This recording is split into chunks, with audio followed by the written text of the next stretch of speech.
Right. So we'll just start in another 3 or 4 minutes. Let's just wait for more people to join. Hope everyone's doing well, and just take precaution even during these times, because I think even in my known circle, some people are still like catching the COVID virus. So just be a little precautious. So keep wearing your mask and everything.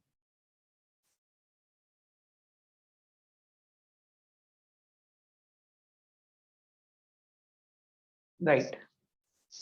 So I think a lot of students have joined from Middle East as well. So in Middle East, usually on Saturdays there is a holiday. So this is one request which we have received quite a lot of times, that try to keep the session on Saturdays, because it's a holiday in the country at that time.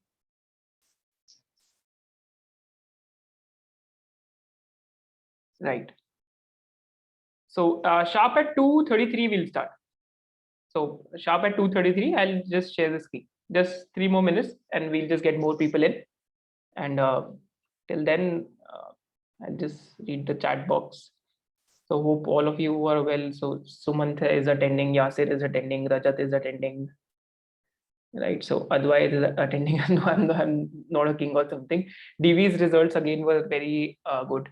Uh, Probably it's like the Bajaj Finance of API world, which keeps growing in spite of the high base. It's growing still very fast, right?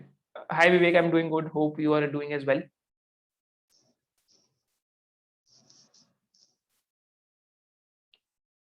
Right. So in 2 more minutes, we'll just start.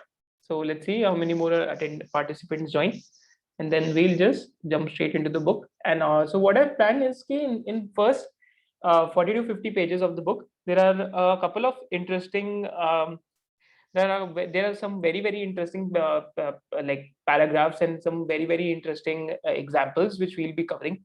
And I think this is one book which I've got a request from a lot of students to cover. So in the first three to four chapters, we'll try to cover the most important paragraphs of the book with a lot of examples. Right.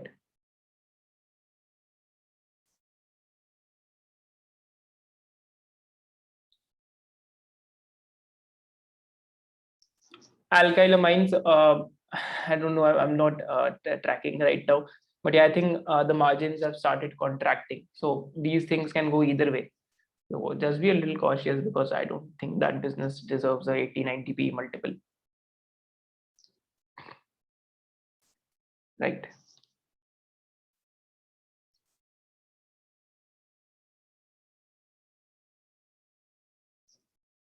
Renewable energy, basically Praj is one of those companies which is benefiting. Then there was MTAR Technologies, but most of these companies are order based and project driven. Borosil Renewables is there, but I'm not so sure on if they have any competitive advantage, because other players might soon also come in. So I think just need to be careful, right?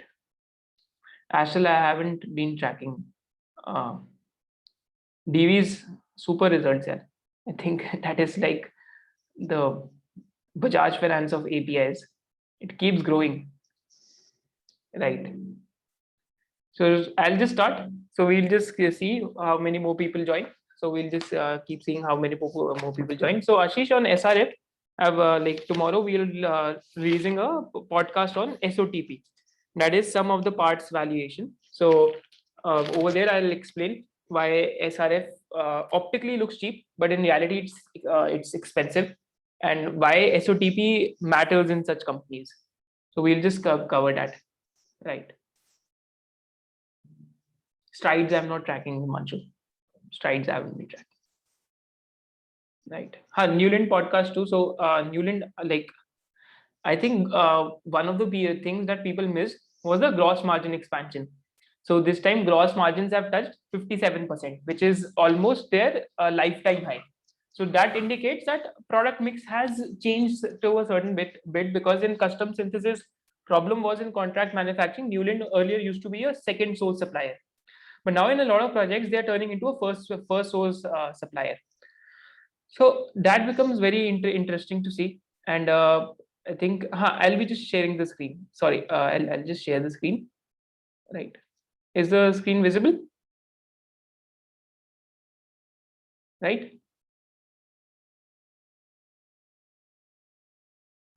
Great.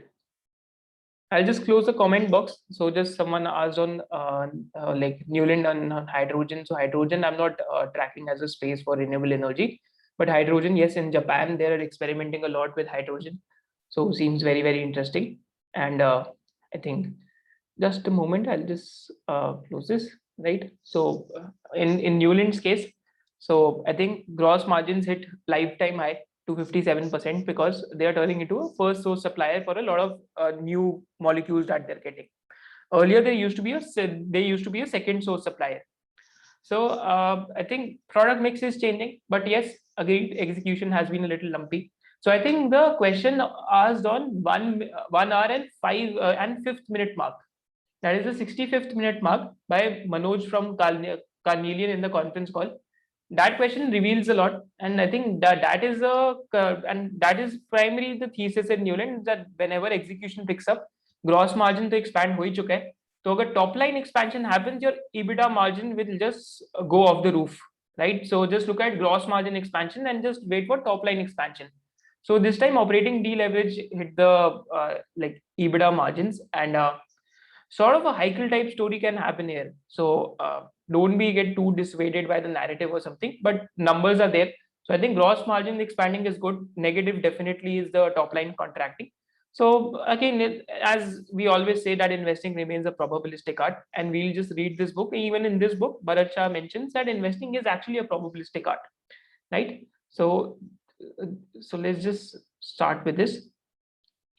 So I think hope all of you have this book, and if you haven't received, so even in the course we have given a section by the name of all books that you must read, and especially like today in the email as well, we also mentioned that we have also sent this book via link to Google Drive as well, right? So first we'll just read the introduction. An introduction, apart from that, there will be there are close to 10 to 12 pages, which particularly I would like to cover with you in the first 3 to 4 chapters, which I think becomes very very interesting. So this series actually I'm starting because a lot of students have also mailed that like taking out time for reading books becomes a little difficult.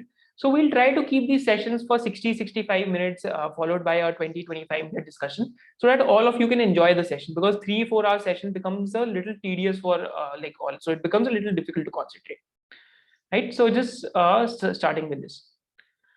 So this is the introduction, and I'll just read along with you, and we'll try to understand the meaning of what the book says. Good investing is all about getting more in return for what you have already paid. What you pay to own a business is price, and what you get is value. Price is certain and upfront, value is a conjecture, albeit an intelligent one, and will unravel only over time in future. It is this contrast between price and value of a business which leaves most market participants in a mystical enthrall of price, while holding the idea of value as mythical or treated as a confused derision. So basically, what happens usually is that there is also saying that most of the people know the price of everything, but the value of very few things, right? So the concept of intrinsic value of a stock, is actually a concept which is very hazy, right? It's a concept which is very hazy, and it is also a concept which a lot of people get confused about, because the truth of the matter is that ever since us so just taking you back through first principles, ever since our schooling days, all through our college days, right? what what was the criteria for us to get examined was that we used to give an exam, and we used to get marks. That if you give an exam of 100 marks, you score 90, so you score 90%. But that is a very precision sort of oriented mindset. So what happens in real life, because since see the truth of the matter is you're investing in a stock, so indirectly you're investing in a business, right? So the valuation of a business at the end of the day sort of also depends upon the factor that which scenario of the business will pan out.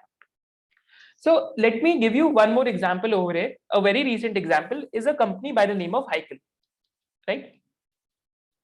So a company by the name of Hykel. So whenever we talk about the price to earnings ratio, so in price to earnings ratio, there are two things. One is the transactional value, right? And then one is the intrinsic value of a stock. What is transactional value? Transactional value basically indicates how much other investors are willing to pay for the asset. So basically something like the painting of Mona Lisa. So people say that it's a painting, it doesn't produce cash flows, but still it gets sold around, right? So because it has some sort of transactional value. So this is with the perception bit of the P, that is the price. And second is the earnings bit. Now, earnings bit depends upon how fast the business can grow, or how long can the business grow for, or how like what capex are they doing. So when I talk about Hykel, so just as an example over here, everyone knew that the business has clean regulatory track record. Everyone knew that the business is doing brownfield capex. Everyone knew that the business is expanding its gross margins, and everyone knew that the EBITDA margins can expand. Problem was the management wasn't executing, so there were some disclosure lapses. So according to this narrative, one wouldn't have invested in Hykel, right? But disclosures improved rapidly just about 3 to 4 months ago. Just about 3 to 4 months ago, the disclosure of the companies improved. Now, in this aspect or in this scenario, with the improving disclosures, with also the second aspect which improved was that they won a 10-year contract, right? So all these things were known, just the problem was with the disclosures. But once that problem went away, have you seen the type of re-rating the company has seen, right? So value was always there, but price wasn't there. Value was always there in the company. So these are some of the things which make value meet the price. These are some of the catalysts that you have to understand. And in terms of intrinsic value of a stock, there is no one single price. So if anyone is teaching you that there is one single price, or if anyone is teaching you precision with DCF, that person is lying to you, because there is no one single price. All valuations are biased in itself. Just moving forward, because there are so many examples, we'll just keep talking throughout. In simple terms, value is an estimate of present worth of a business as judged from estimated incoming cash flows that a business is likely to generate over its assessed lifetime. Clearly, assessment of value will therefore depend upon the magnitude, certainty, timing, pattern, volatility, and longevity. So some of the key criterias that makes a market become certain on cash flows, Mr. Bharat Shah has discussed all of them over here. So I'll try to teach that you should adopt a DCF mindset. So we have also made a presentation on this on DCF mindset. It isn't yet complete, so we are basically trying to integrate that into the English version of the course, and also we are trying to like put that presentation in the other version as well. So that presentation isn't completely complete yet, but the thing that he says over here is that assessment of value depends upon magnitude, that how many cash flows that I'll get in the future, how certain are the cash flows, what is the timing of those cash flows, what is the pattern, what is the volatility, and the longevity. So just to give you an example in terms of early or late, right? So I'll just erase this so it becomes easy. Just to give an example in terms of early or late. So how many of you have read the marshmallow experiment? How many of you have read the marshmallow experiment, right? If you haven't, so I can just forward the video. You can just reply in the chat box. I'll just open it. How many of you have read the marshmallow experiment? Just a moment.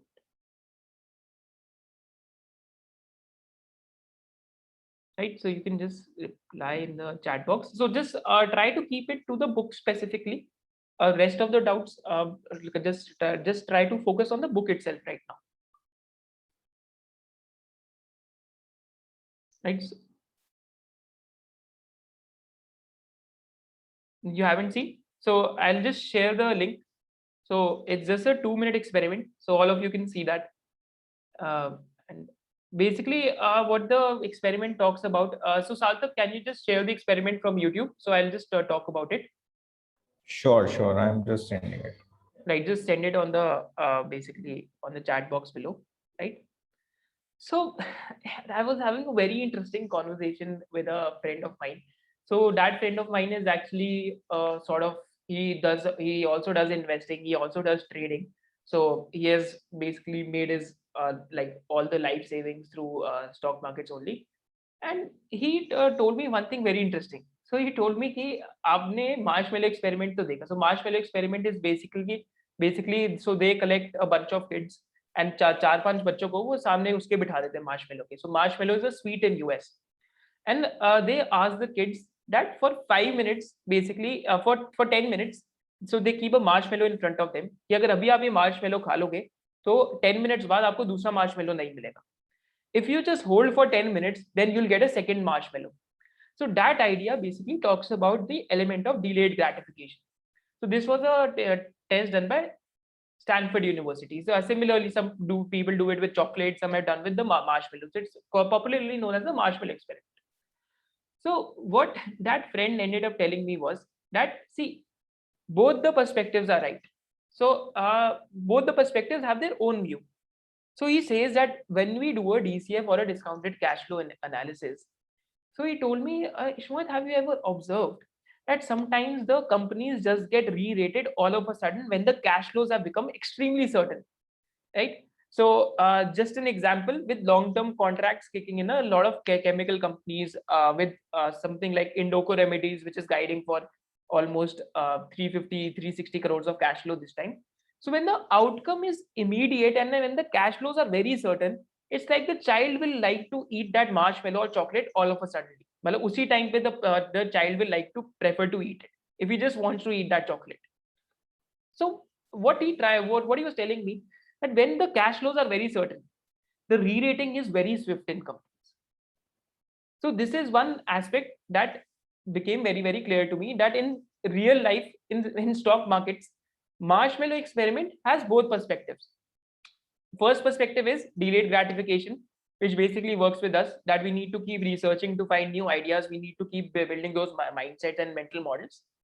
And second is that when the cash flows are certain, are extremely certain, and when the environment is favorable, the re-rating in some of the companies are very swift, because the child will like to consume that marshmallow then and there. So there is also a different perspective, that delayed gratification might not always be the truth when it comes to investing, right? So when cash flows are certain, re-rating is swift. Adopt a DCF mindset. What is a DCF mindset? Basically, so someone basically asked Warren Buffett, so what is the valuation of a stock? Warren Buffett mentioned it's basically the present value of all the future cash flows, so which we discussed in our Excel class. So then Charlie Munger said that even though Warren Buffett tells us this, that DCF is the present value of all the future cash flows, but I've never seen him do one. I've never seen him do a discounted cash flow analysis. Because truth of the matter is, there is no one formula for valuation. So what you need to adapt is a DCF mindset. What you need to adapt is a DCF mindset. What DCF mindset teaches us is that DCF has three things, right? DCF consists of three things. First is the cash flow growth. Second is the discount rate, right? And third is the terminal value of a company. So terminal value basically is the value that when you think that this company will keep growing at 2%, 3%, and then you discount those cash flows back, right? So terminal value is third, right? So second is the discount rate, and first is the cash flows. Now I won't get into ki precision mein I have to tell what is the value of a company. Now let me just adopt a DCF mindset. So first things first, what does the cash flow growth depend upon?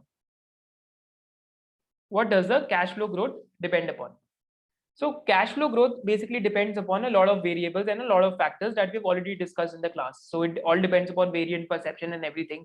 कि कितना capex कर रही है company, right? What is the industry structure of the company, right? What is the industry structure of a company? How certain are the cash flows in the near term? Right? What is the longevity of those cash flows? So some companies like Asian Paints, Nestle, you might have seen that these companies always trade at a very high multiple, because market assumes that these companies can keep growing their cash flows at a very, very long period of time. So only a day before yesterday, only I was looking at their 25-year-old data. So that was from Ace Equity, so from 1995 data. So their cash flows have actually been growing for a very, very long period of time. So once you do a DCF, तो DCF में assumption क्या लेते हैं कि हम terminal value में 2% डाल देते हैं. But if that terminal value 2% cash flow growth goes to 10%, your valuation of a company like increases by 200-300%. इतने से फर्क से. So this is why DCF is flawed, but the mindset of a DCF is very good. Second is capex. Have you seen when the reward is immediate or when the reward is near term? So most of the times these businesses get re-rated or these businesses give very strong growth. So how many of you have seen DV's results this time? So RG Morning mein, right? So DV's is almost a company which is trading at a PE multiple of 60-65 times. A year ago, it was still trading at a PE multiple of 40, 45, 50 times, right? It was still close to 65,000 type market crore. Today, market cap is close to 1,30,000 crore. So DV's has all the elements. It has longevity. It has fast growth because capex is just there. Industry structure is solid. And apart from that, basically the outcome is near because cash flow is just about to come because capex has just gone live. So that teaches you the DCF mindset about the cash flow growth. Second thing is the discount rate. Now अब discount rate में क्या होती है problem कि कुछ लोग 7% पे लेते हैं या आप 7% से डिस्काउंटिंग कर रहे हो, कुछ लोग 12% से डिस्काउंट करते हैं, कुछ लोग 18% से डिस्काउंट करते हैं. Typically what I've seen or what I've observed, I'm just sharing my observations with you because you just have to be like an open canvas. If you're like an open canvas, then you can basically jot down all the ideas and you can absorb all the ideas. If you're like a closed box, then you will just forever remain in that box. Just try to be an open canvas. So a discount rate, what does that teach us about? So basically there is a C factor. So why am I teaching you all this is because this is what my own experiences have been with investing. And you will also observe that if you stick with this sport long enough, sooner or later, a lot of people I've talked to, a lot of investors I've talked to, they also, I think, sort of like roughly agree with me that these are some of the factors that matter. Second is the C factor. C factor is nothing but confidence factor. What is C factor? Confidence factor. Confidence factor on the cash flows. Confidence factor on the cash flows. So I'll just share a extremely interesting snippet with you. Just a moment. So this was a poem which we, I think, read way back in school, I think, if I'm not mistaken. The 7 stages of a man's life. The 7 stages of a man's life. Right, so this was a poem which we read long back. I think these are some of the 7 stages. So this was, I think, like written by I think some very famous poet. So basically 7 stages of a man's life. So that it basically talks about the element that just a second, I'll just explain this over here. Just a moment. So basically there are 7 stages in each and every man's life or in each and every, like, so first is infant, that you basically start from phase 1, that you're an infant. Second is that you're a schoolboy, right? So you're a teenager, that you're a schoolboy. So this is the life of each and every one, right? Second is you're a schoolboy. Third is that you're a lover, right? Fourth is you're a soldier. Soldier is a phase when you are going through your career, when you're battling through your career, when you're trying to climb that value hierarchy. Fifth is justice, when you've experienced a lot of things and you've gained wisdom through years of experience, right? So you have experienced multiple situations and you've experienced multiple sort of situations and you've solved a lot of problems. So you become justice. So basically, zyadatar 40s to 50s. So a lot of you might be in 40s to 50s, and like even my father is almost 52, 53. So always he has some sort of an advice for him. So this is that stage of justice, right? 6th stage is old. Basically, this is beyond 60 when a person becomes old and basically a person becomes a little less active. And the last stage is that of an old man, right? So this image is beautiful because the old man is lying down next to an infant, because there are very few differences between a very old person and an infant, right? So these are the 7 stages of life, because like doesn't happen with each and everyone. So so I'm not being judgmental or something, but for a very old person, it is just like some sort of, so the poet says it's basically being like an infant, right? That basically infants are dependent upon others, so a very old person is also dependent upon others to take care of them. Not always happens, but mostly. Similarly, when we talk about a company or when we talk about a business has these different stages in life. A business is born as an idea for an entrepreneur. Then a business starts gaining market share, or a business starts establishing itself. So basically, a business is born as an idea, then there is struggle, then the business establishes itself, then the business starts gaining market share, then the business becomes a market leader, and basically then the business matures. A maturity ke baad, there are two options. Either the business keeps on gaining market share or keeps on growing because it is in an industry where the growth keeps on happening, or maturity ke baad, there is an option that the business starts declining. So let me give you an example over here. So first example that comes to mind is a business by the name of APL Apollo. So that business was established way back in 1970s, 80s, around about, I think, by the name of Bihar Steel Tubes. Then that business, basically, idea was established. So like Sanjay Gupta came in the business in 2000s or something. So he joined the business, and I think in 2010 they entered structural steel tubes. That is when the business was really established and it started gaining market share.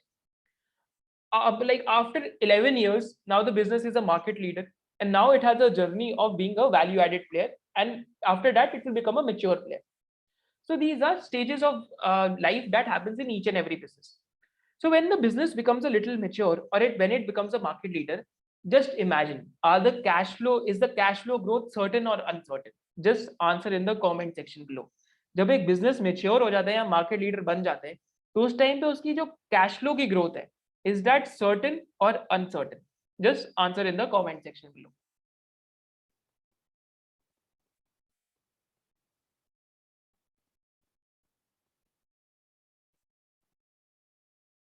Right? So whenever this certainty comes in, this is when the business gets re-rated at a very high price. It usually trades at a very high price because growth of cash flows is certain, because business is already established. Proof of the concept won't be established again. So depends upon multiple factors. It is very context dependent. But just as an example, right? If the business is sustainable and if the cash flows are certain, then it usually trades at a high valuation, right? So this is when a lot of foreign institutional investors you will see get into a company. So a lot of FII holding grows. So point of the matter is, when a business is at such a stage, usually the discount rate that investors use to value that business declines. So because cash flows are certain, so discount rate that the investors are using particular nahi hai. You never know what is the precise discount rate, because if a foreign investor sitting in Japan might be using a 2% discount rate, investor sitting in US might be using a 5% discount rate. So this is what usually ends up happening. So whenever a company is new, whenever it is trying to establish proof of concept, investors tend to give it a very high discount rate, because cash flows are uncertain. This is where your opportunity also lies. So this is basically what we mean by discount rates, right? So I hope the idea of a discounted cash flow mindset is clear. I'm not trying to teach you precision. I'm not trying to teach you 1 + 1 = 2. I'm just trying to teach you the logic behind why 1 + 1 = 2, right? This is some of the ideas that a DCF mindset teaches us. Third concept is that apart from DCF mindset, then we come to terminal value, right? Then we come to the terminal value. Just a moment. So recently only I was just looking at the cash flows of Asian Paints and all these companies. So whenever terminal value is very, very certain, business gets a high valuation, right?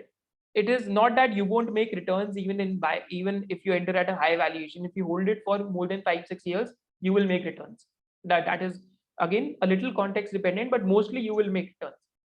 But if the terminal value is in decline, or if the terminal value is impaired, something like newspaper stocks, right? Then you will never ever make returns if the terminal value is under threat. Because 50-60% एक business की जो valuation है वो terminal value में रहती है कि ये बिजनेस बियॉन्ड एक पॉइंट के इन्फिनिटी तक कितना ग्रो कर सकते हैं. So this is the proof of concept. This is the terminal value mindset. So whenever longevity of a business is established, these businesses tend to get high valuations if it is sustainable. So this is some of the concepts of a DCF mindset. So as Charlie Munger would say, all intelligent investing is value investing. To acquire more than what you're paying for, investing is where you find a few great companies and then sit on your ass. This is the definition of a great company. It is sustainable, cash flows are certain, it can keep growing, and it will keep throwing out cash. This is the definition of a great company, and this is the type of investing which Mr. Bharat Shah also basically also visible in a lot of their stock picks. This is the type of investing which also they are trying to propagate through this book. This is the idea of the author as well. This is what I'm trying to explain. Essential principles of investing have largely remained unchanged for more than 300 years of recorded history of organized investing that is available to the world. Principles and principal ideas for creating wealth through investing and successful investing approach largely remain unaltered. So basically, principles of investing remain unchanged. That is what he's trying to say. What does alter is that way people seek to apply them at a point of time based on their own understanding, interpretation of the principles based on what may appear to be convenient, expedient to that particular point of time.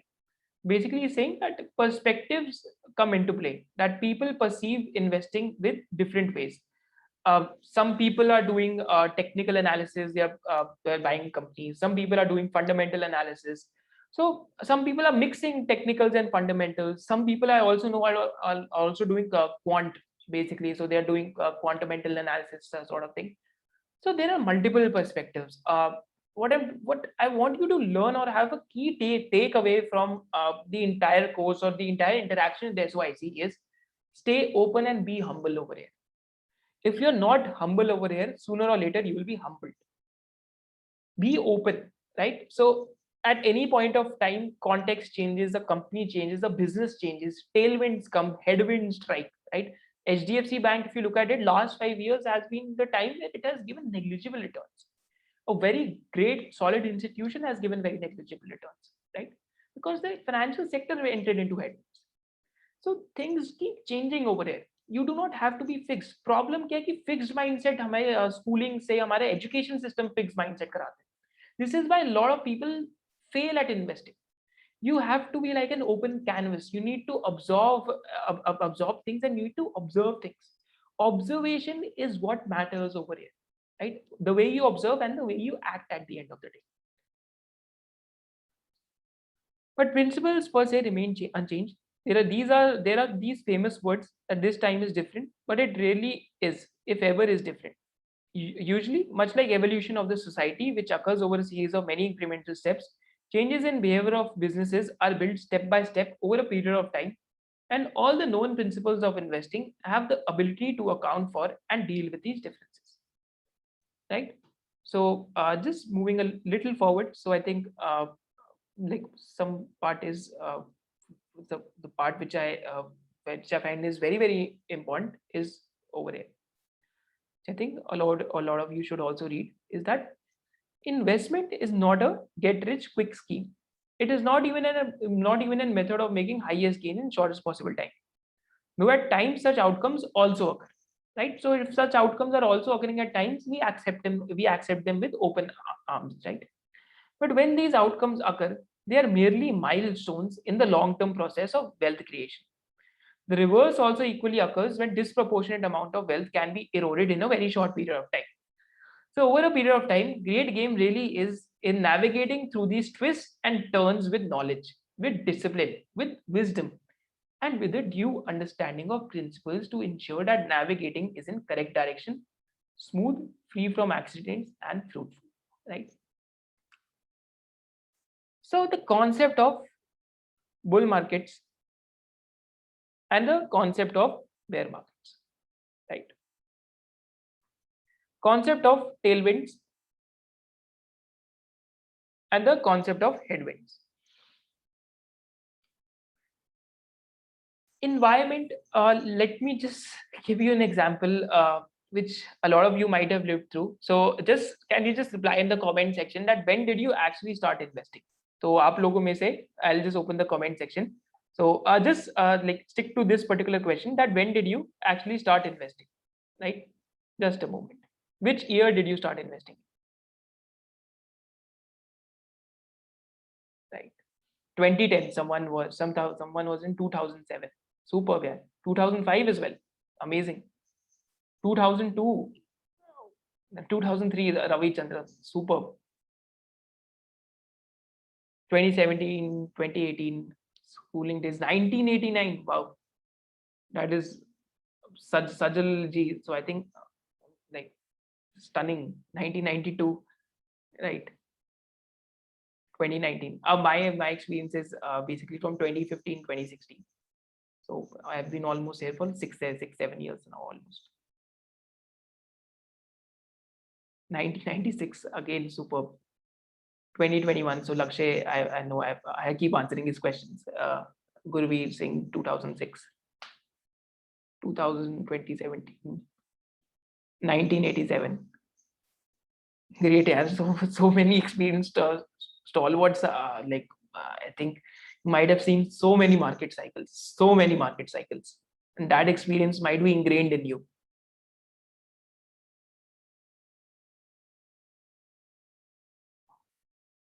Right.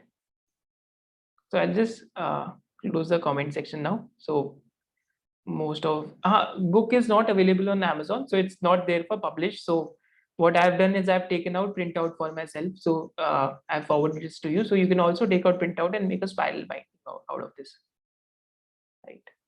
2013, 2004. I think a lot of experienced stalwarts, right? So you might have observed that how a certain businesses get just a second, how a certain businesses get valued in bull markets, and how so those same businesses get valued in a bear market, right?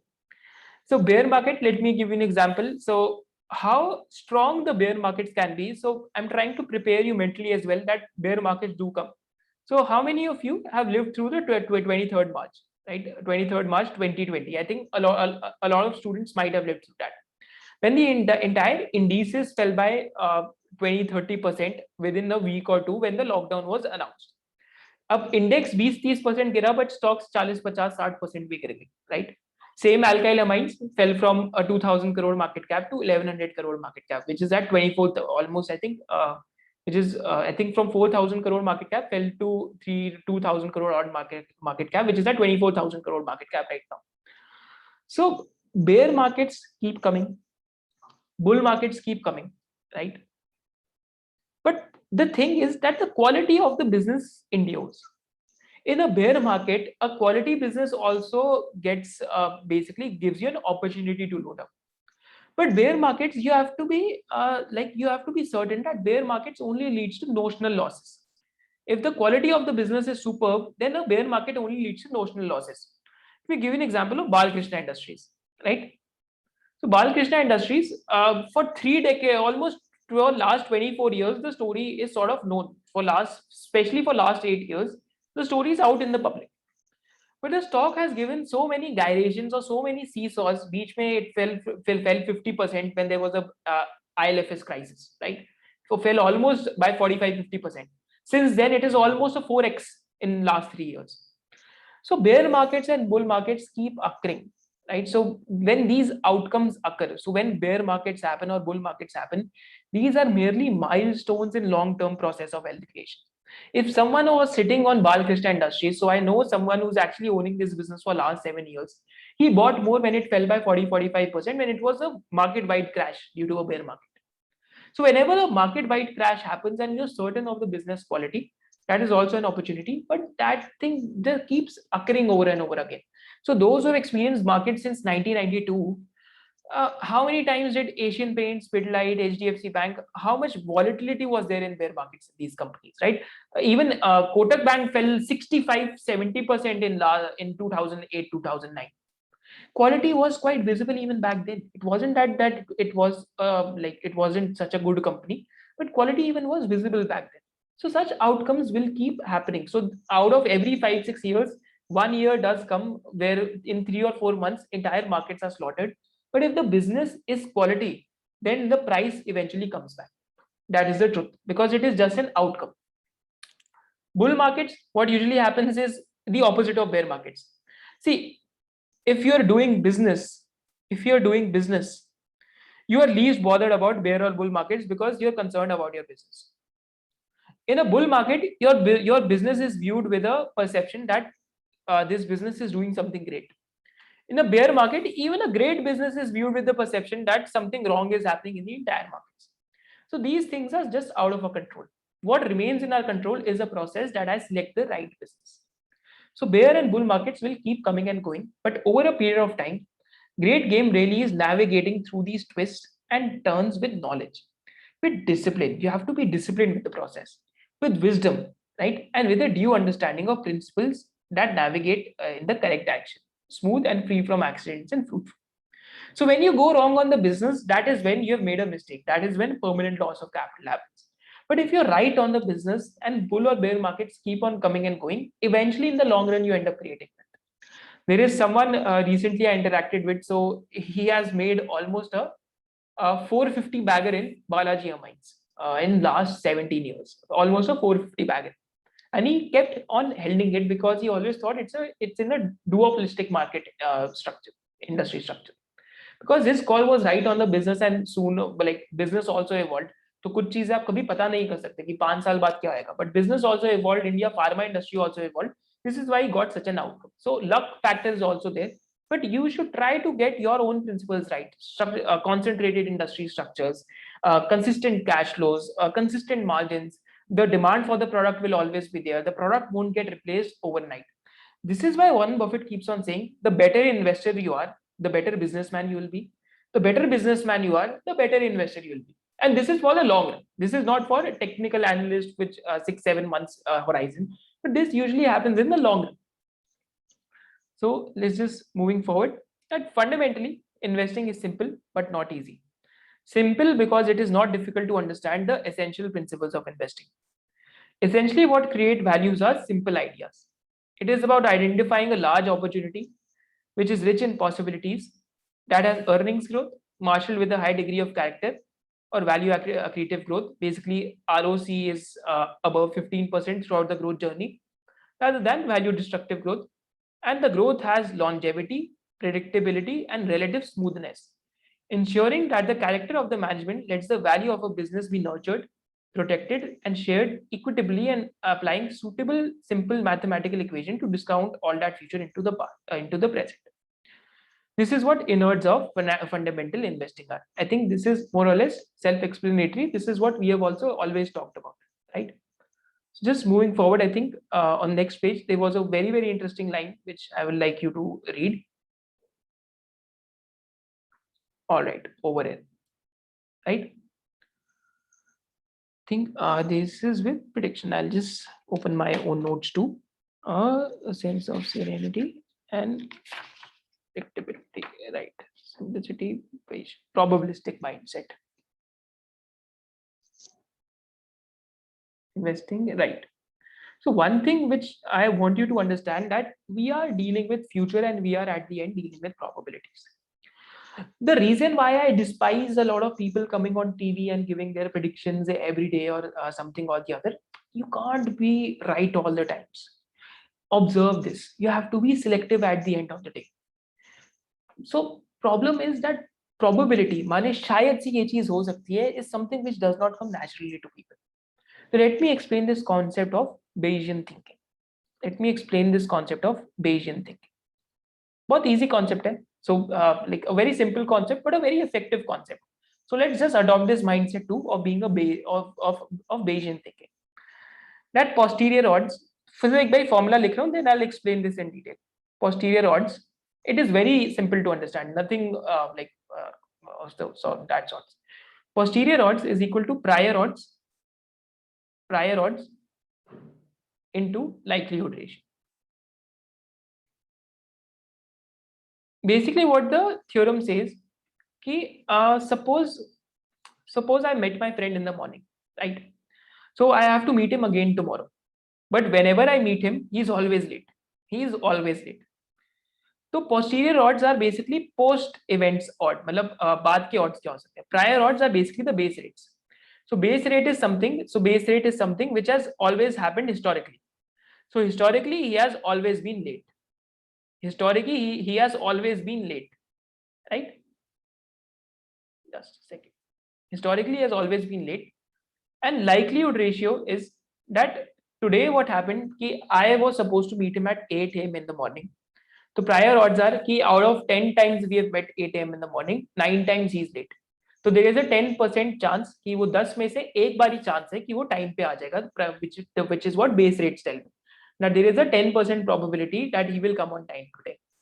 But likelihood ratio is the latest facts.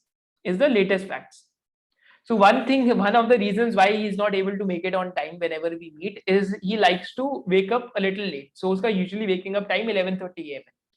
So today I got to know. So basically मैंने उसके घर पे phone करा and he wasn't picking up the phone. So I thought कि आज भी late ही आने वाला है. But his mother told me that he woke up at 6:30 a.m. in the morning. He has done his work and like he's taken his shower. He has went to the gym and everything. And phone वो घर भूल गए. But he's already on the way to meet you. So if I was supposed to meet him at basically 9 a.m. and if he's already on the way to meet me at 8:20, 8:30 a.m. and my house is only 10-15 minutes away, so likelihood ratio of him today making it on time, posterior orders की like will he make it on time, right? Prior orders base rates की हमेशा वो कम आता था time पे. Likelihood ratio कि आज वो 2 घंटे पहले ही उठ चुका है, सारे काम खत्म कर चुका है, he has finished all his course and everything, so he's almost coming to meet me on time. So this is what the Bayesian theorem tells me, that I got new facts. That is the likelihood ratio. So whenever you get new facts, you update your prior beliefs, right? So you update your, so basically you update your odds of that thing happening. So पहले there was the prior odds क्या थे? कि so basically out of 10% of the times, so 0.1, so 10% of the times he'll be on time. But today, since I have all the facts, he's already there, he's already on the way. So there is a probability कि 95, like there's a 95% chance that he will meet me on time today, right? So that is 0.1 into 0.95. So basically, there's a chance that there's a very high degree of chance, or there is a very high degree of certainty कि आज वो मेरे को time पे मिलेगा. This is what Bayesian theorem teaches me. कि likelihood ratio में आपको हमेशा adjust करना चाहिए, आपको हमेशा whenever new facts come, you should keep changing your mind. So similarly, an example of Heikel over here, right? So why am I teaching this? Because this is a very recent example. So I thought I should share it with all of you. So prior odds were that execution has been lethargic. Always ROCE was at 14%, right? Likelihood ratio, I got to know they are doing brownfield capex. I've been tracking the business for fairly long time. I lost capital once over here, 10-15%, but I've been tracking the business. And they are doing brownfield capex. They're changing the product mix, and the next leg of capex, whenever it commercializes, the ROCE will end up improving, right? But I didn't buy because management wasn't good in disclosing. Once the management disclosures improved, and once that 10-year contract was announced, my likelihood ratio all of a sudden it went to red alert, that there is a high chance that wealth creation will happen in this company, right? So such type of changing your mind when the facts are changing, this is what I think a Bayesian mindset teaches you, and this is what he has written over here as well. But the past does guide you because the past has helped you in understanding the probable contours, basically probable outcomes, and shapes of conditions that you're likely to find in the future, but not always so. In final analysis, staring into the future and getting there is akin to a leap of faith. No amount of advanced preparation completely equips you to handle that probable future, and investing is really about this. That investing is all about probability. It is all about that probable future. It is all about that probable future. कि हम at the end of the day probabilities के साथ deal कर रहे हैं. This is what investing really is. So part of the reason why I actually do understand that why some investors are willing to pay up for the likes of Asian Paints 80-90 PE is because probability of those cash flows being certain even for next decade remains very high because it's a very concentrated profit pool. So that is part of the reason. I'm not saying whether it is justified or whether it is not justified. We are just trying to observe over here. We are just trying to be like an open canvas. That why are people actually paying those multiples? Someone is at the end of the day buying the stock, right? So this is one of the reasons, because posterior odds क्या है हमेशा मेरे, that cash flows are certain. Prior odds क्या है, they have been certain for last 25 years. Likelihood ratio क्या है कि it is still certain because industry is still consolidated and Asian Paints is still growing. So this is part of the reason why certainty in investing is rewarded by investors. This is part of the reason, right? So different perspectives, but everything at the end is probabilistic. So these things I cannot teach on a YouTube video or I cannot write it down on Twitter, is because half the people won't even try to understand this because we are in such a hurry. So over here with the tribe members, I can at least share, because I think a lot of you are very open. So type of quality of questions asked by a lot of you is generally one or two notches above than what people ask on Twitter or YouTube. So I think that is a sort of like a compliment also from my side to all of you, right? So it is about collating, assimilating, using all these insights. So I think I'll just end the first chapter over here. So this was what I wanted to discuss in the first chapter. So apart from this, we'll read just two more chapters, which are the most important details, right? So I'll just clear this just a moment, right? So if you have any comments, I'm just opening the comment section because I just need to have some water. I'll just start in another 1 or 2 minutes.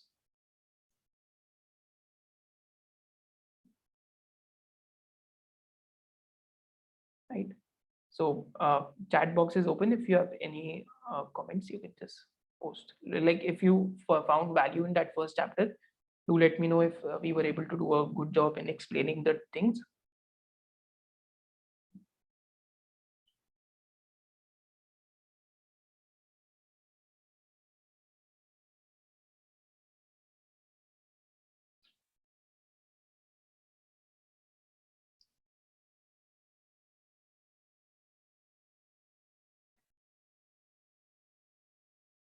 Podcast, I'll just upload it on our own website. So first I'll basically try to upload it for the students, then I'll just upload it on the website itself. This book is of long-term value by Bharat Shah.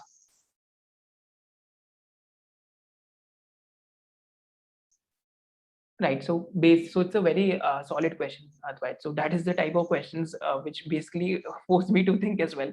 But how to resolve conflict of representativeness, that is base rate neglect and conservatism. So basically what Advait is trying to say in the question is कि अगर basically base rate neglect, so some people end up neglecting the base rate, and then there is also an element of conservatism. So basically opposite of a good idea can also be a good idea. So question is कि क्या बहुत ज्यादा base rate पे focus करें या base rate को कई लोग जो इग्नोर कर देते हैं वो करें. I will say focus on the base rate, but actually Advait, you should be like a dragonfly. Now, if you ask me, which is the most efficient predator on planet Earth, answer is a dragonfly, because 10 times out of 10 times, 9.5 times a dragonfly is able to catch its prey, right? So base rate to high, but part of the reason is why is a dragonfly able to do that? Because a dragonfly has more than 1,000 eyes, and apart from that, it is able to gauge the movement of its prey.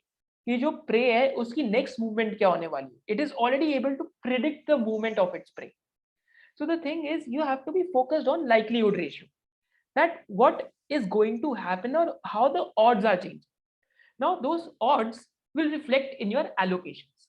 This is the truth, that those odds will in the end reflect in your allocations. Now, just to give you an example, like getting into emerging businesses. So why I have very massive respect for that stage of those, for Samit Vartak, stage one investor, is that he's not only made multi-baggers in one sector, he's made multi-baggers in a plethora of sectors. Real estate mein he has made multi-baggers. Even in metals, like something like a Maithan alloys, he has made multi-baggers. In chemicals, pharma, तो I think last 3 years base rate ही काफी हमारे लिए वो था. The industry itself was going through tailwind, so it was easy to pick them, right? पर likelihood ratio में क्या रहता है हमेशा कि whenever those likelihood changes in delta are happening, so if you really want to do that high return investing where you are aiming for the highest possible returns, so you need to be focused more on the delta, that where the rate of change is coming, that variant perception mindset. So do not neglect base rates and do not be too conservative, be somewhere in the middle. Focus on the base rates, but also understand this thing that returns are always made on the future and not on the past. So this is that mindset where you have to live in the middle. So I think that is like living in chaos and order. Some people only live in chaos and some people only live in order, but there are some people who just live beyond order. That is beyond order is also chaos. So that is the path which you can also take. Okay, you're trying to expand your horizons by focusing more and more on the likelihood ratios, right? So alkyl amines, see, the thing is that margin is not sustainable. So this, see, I've been wrong. I totally admit कि मेरे को नहीं पता था कि margin इतना sustain कर जाएगा 40 पे 41% के आसपास. But in this quarter, if you see, the margin has already started contracting. So not every business will be treated like an Asian Paints or a sort of like a Nestle, because at the end it's a chemical business. Between 2014 to 2017, alkyl amine didn't grew its volumes because it is at the end dependent upon the pharma industry. So if such a cycle comes, that is when you end up losing your capital, because it is at lifetime high PE ratios and it is at lifetime high margins. Even if one of the two things correct, you're in for correction, right? So this is when the problem happens, right? So this is when the problem happens.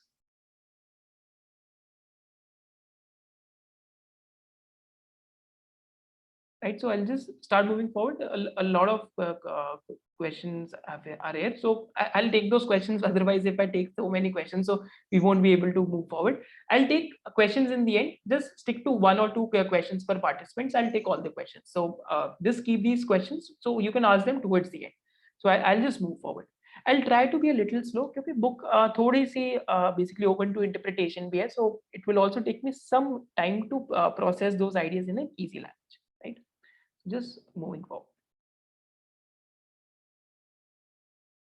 So coming to the all important concept of size of opportunity, and apart from size of opportunity, we'll be also discussing the concept of earnings growth and the last concept of just a second, I'm just also opened my book also, the quality of growth.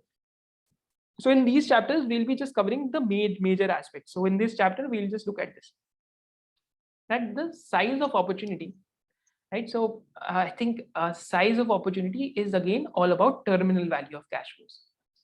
So DCF mindset mein we read about cash flow growth, we read about the discount rate, then we are also thinking about terminal value, and over here we also think about cash flow growth.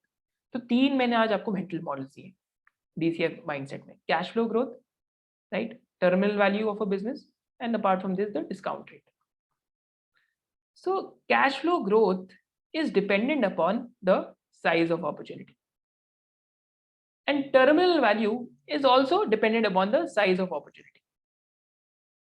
A business which can keep expanding its terminal value. So let me give you an example of Amazon. Amazon started as a book retailer, मतलब किताबें बेचता था online. That is the truth of the matter. धीरे धीरे it went into all sort of retailing. So it went from a book retailer to somewhere. So it also started selling electronics online. It also started selling like different categories online, right? Then it started its Amazon Web Services. Amazon Web Services perhaps is the most profitable business of Amazon as of now. So like all the cloud infrastructure, and then it also started basically classified advertisements. So Amazon का second most profitable business है of classified advertisements. So even the sellers can advertise on Amazon's platform. So that is a very profitable business. So when such ability to basically have more and more sources of cash flow is displayed to the market, then that like inherently means that you're expanding your terminal value. Now linked to this concept is what Bajaj Finance, I'm not sure whether they will be successful or not, but this is what great managements do. What Bajaj Finance is trying to do with their application.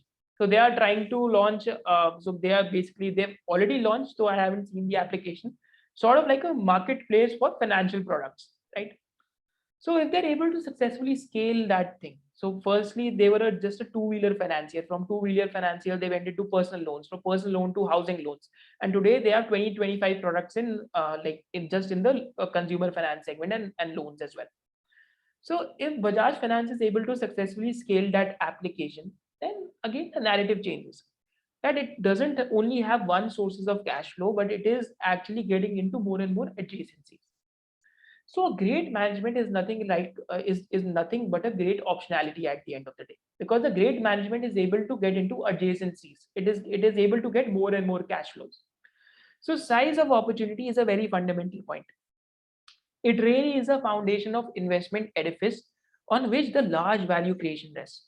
Simply put, it describes opportunity for and constraints on size and duration of growth.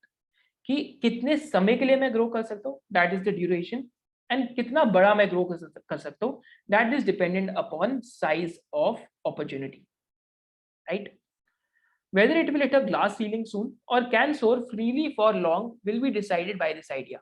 Nothing keeps expanding forever except universe, and if trees keep growing tall, they should touch skies. But that does not happen, practically speaking. It is about the notion of whether a business can grow at a meaningfully high rate for a meaningfully long duration of time. Now, here I'll discuss the case study of Page Industries. Page Industries, Aishar, and one more business is OCCL. First, let's start with OCCL. OCCL manufactures insoluble sulfur. तो माने OCCL tyre के जो chemicals है वो manufacture करते हैं. And OCCL is one of the dominant companies, and it has the highest market share in that particular chemical.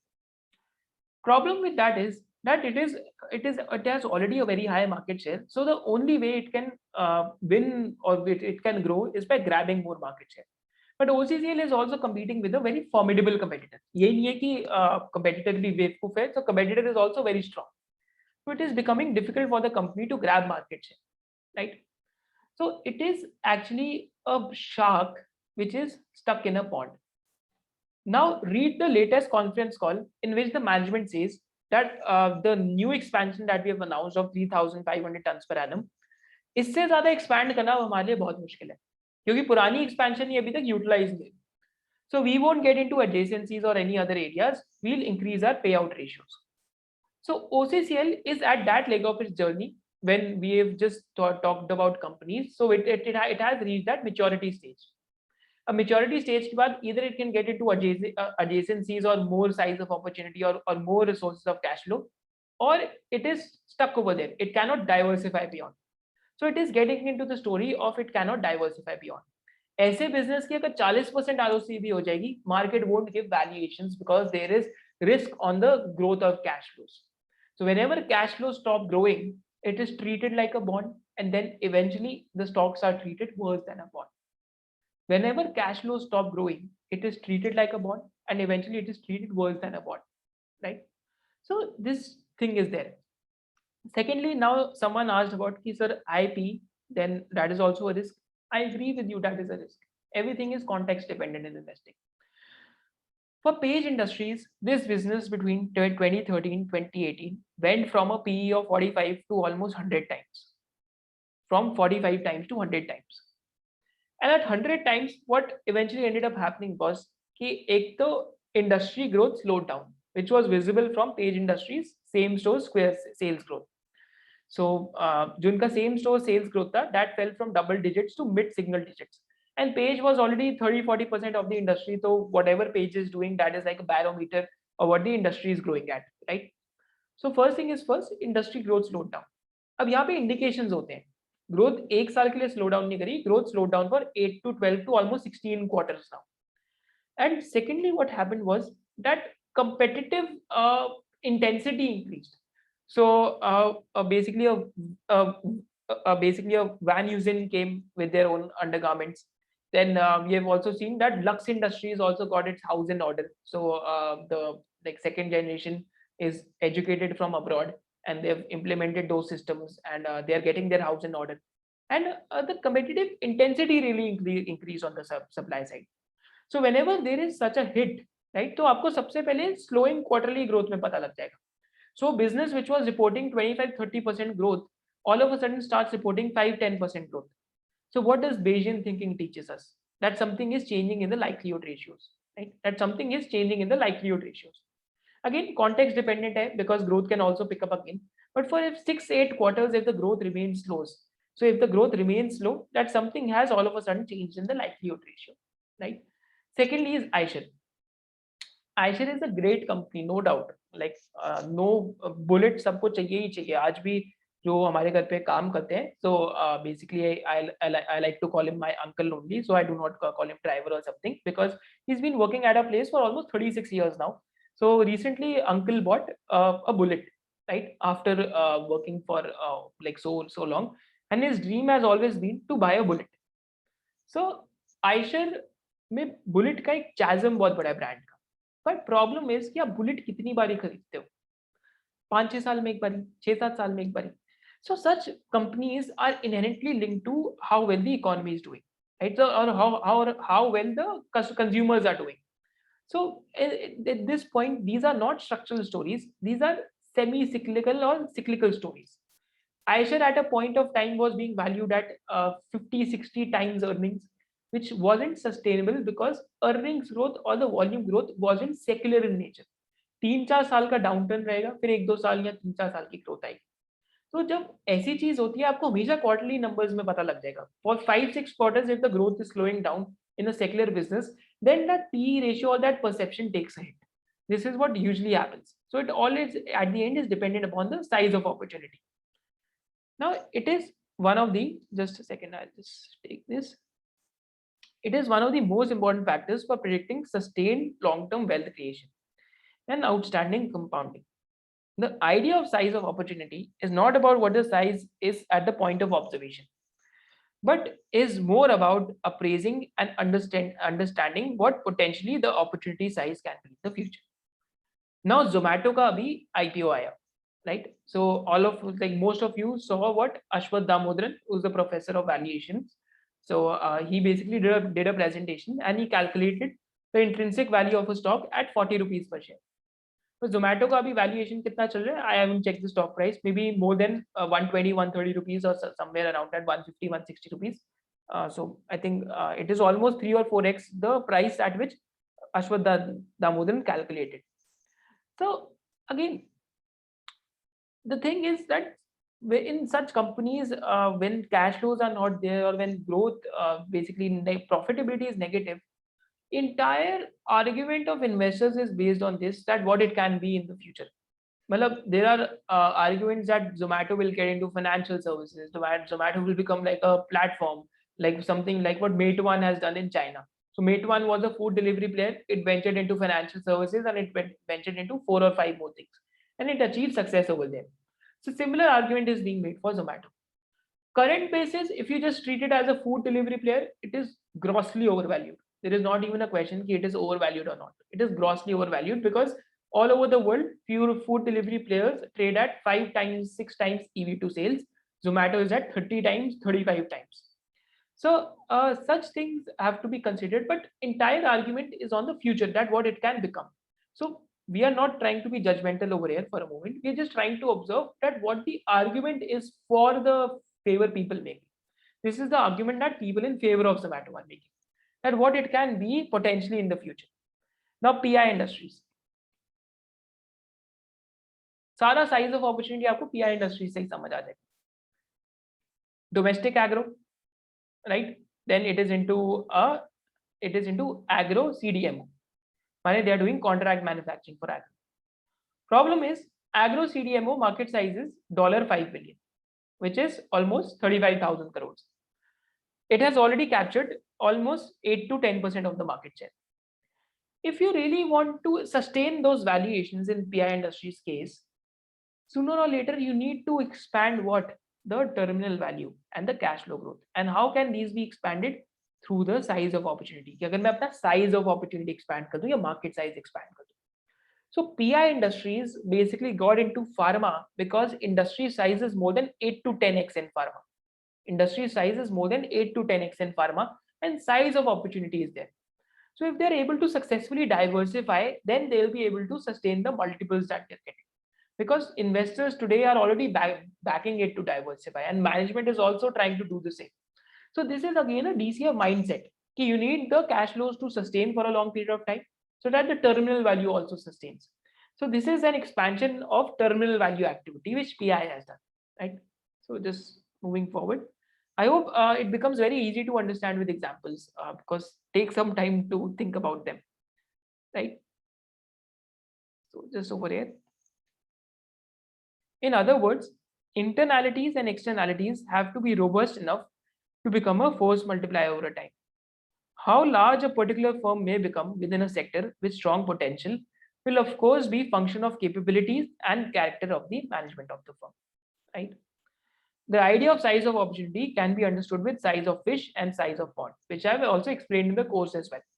So there are 4 size of fish and 4 size of ponds. First is there is a large fish in a large pond. So something like DBs, which I talked about in the course. That course was almost recorded 12-13 months ago. That time DBs had a market capitalization of 65 to 70,000 crores. So API industries still has a percentage of market share. DB still has a market share of 0.51% in the entire API industry, right? So 1.5% market share. So it's a large fish in a large pond because it has still gained stature. माने size तो DBs का बड़ा हुआ ही है, no doubt.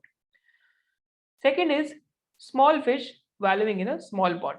So these are basically, so it's a small fish which is wallowing in a small pond. So these are basically, if so textile industry has seen a cyclical recovery or has seen China plus one trends over there.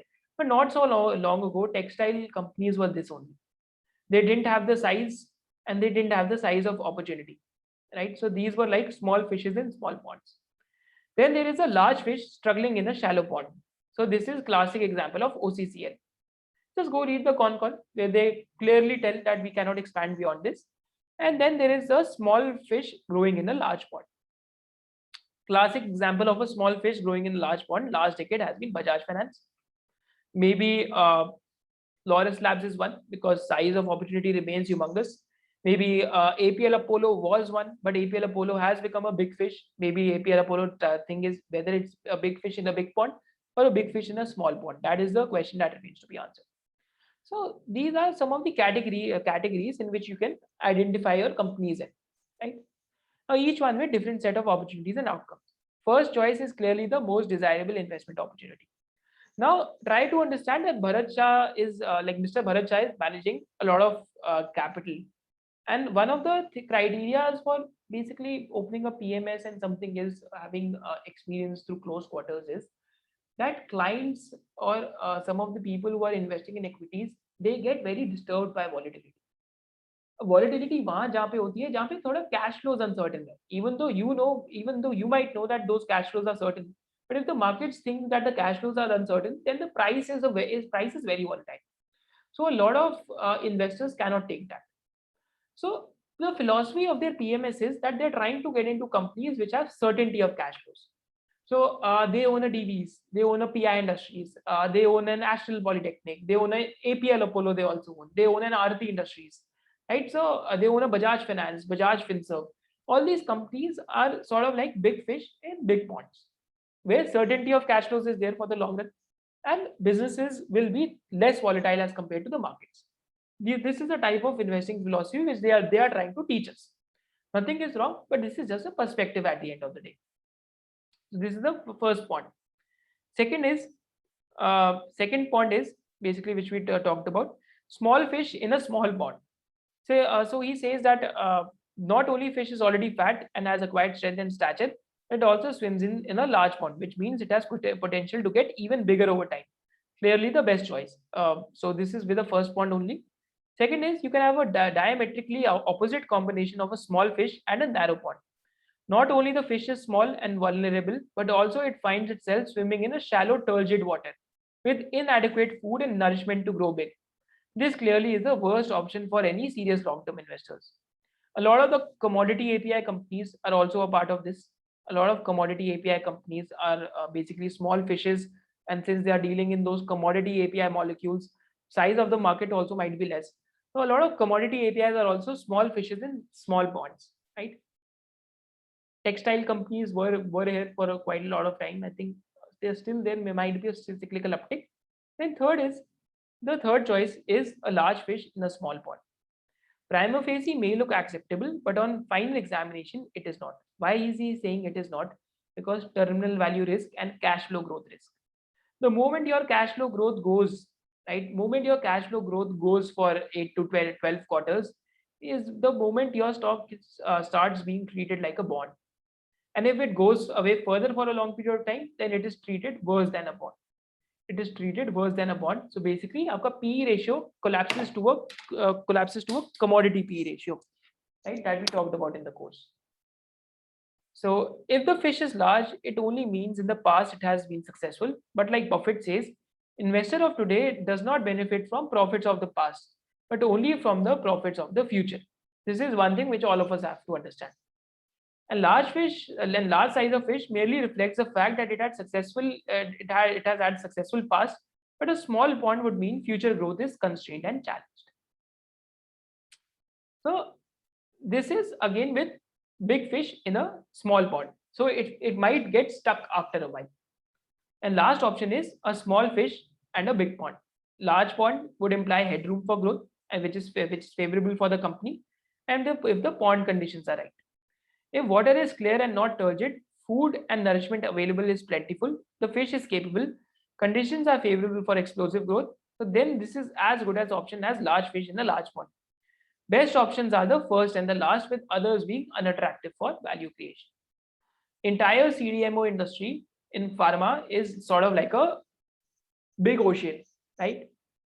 A small fish in a big ocean can be potentially extremely interesting. Divi's is sort of like a big fish in a big pond.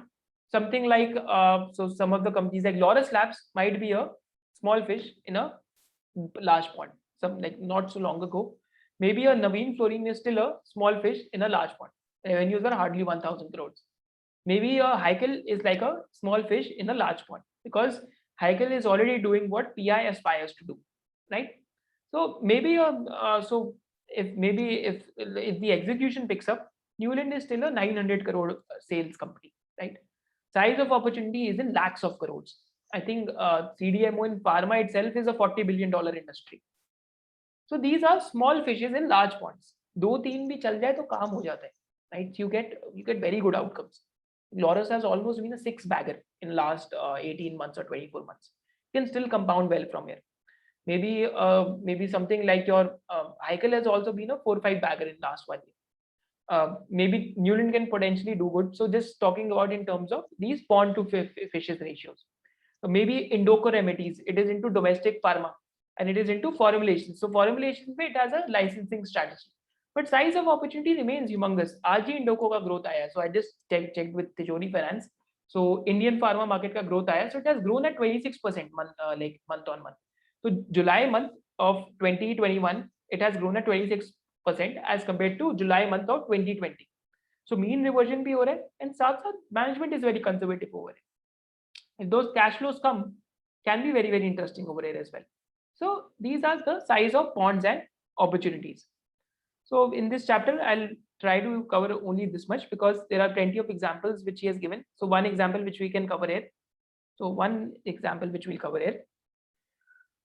More often than not, the importance of size of opportunity as a concept is intuitively not understood as a material factor, but it has a very deep bearing on the longevity of compounding and the extent of value creation that an investment can achieve. Business may have exemplary profitability, superior capital efficiency, and may enjoy very favorable economics and competitive dynamics. May even have reasonable current growth rate, and yet it may fail to create efficient compounding, simply because it may about to be hit a growth ceiling. There are many such examples. Welding businesses like Ador and ESAB, provider of lining material for steel foundries, like Fossesco, and similarly businesses like Vesuvius. Now, RHI Magnesita or RHI Magnesite or something like your IFGL refractories, these are interesting businesses because they are providing refractories, but they are very dependent upon the end user steel industry. So if steel industry basically after a given point of time, it goes through its own cycles. But I think in next 1 decade, the industry can also double from here. It can grow at 6-7%. Problem is that Orient Refractories already has a very high domestic market share. If the top line growth stops apart from those cyclical upticks, then it ends up resembling a bond. So there can be cyclical upturns, which definitely might be happening right now. But over a long period of time, if it is seen in 5, 6, 7 year horizons, so maybe these companies are also basically do not have a very long runway for growth. This is changing with Orient Refractories because RHI Magnesite has acquired this company and they are the world market leaders in refractories. So there are talks that they will use India as a low-cost base to export refractories to all over the world. If that happens, then size of opportunity will be unlocked for Orient Refractories, right? So such things have to be taken into account. Size of opportunity पता करने के लिए करना क्या है? Easy thing. Try to get the market share of the company. Try to get the industry growth and try to look at international peers. So if I look at international peers of Syngene or DVs, so companies like Lonza or Wuxi, they are already growing at a very fast pace, even at a very high base, right? So try to compare them with different geographies and different companies internationally. Page Industries did well over here. So Fruit and the Loom did well in US, right? Which I think is owned by Warren Buffett right now. So a lot of these patterns keep playing out. Telecom industry has done bad all over the globe. It is not only an Indian phenomena; it is an international phenomena, right? So these things keep on keep on playing out all over the globe. So you have to observe what has happened in the world as well. So in order to create those conjectures in the Indian context. So I think this much is this with this chapter. So we'll try to read just one more chapter, which is about earnings and longevity. So one page, which I think I've taken out for you over here, which is very interesting. I'll just open it over here. Right. Just a second. I'll just open that page for you as well. So we can take a 2 minute break. I think we'll just take a 2 minute break so all of you can also straighten your legs and everything. So we'll just take a 2 minute break. I'll just also get some water for myself. And do let me know if you're liking the session, if you're understanding the book in a better manner. So that also gives us an indication that should we also have these sessions in the future or not.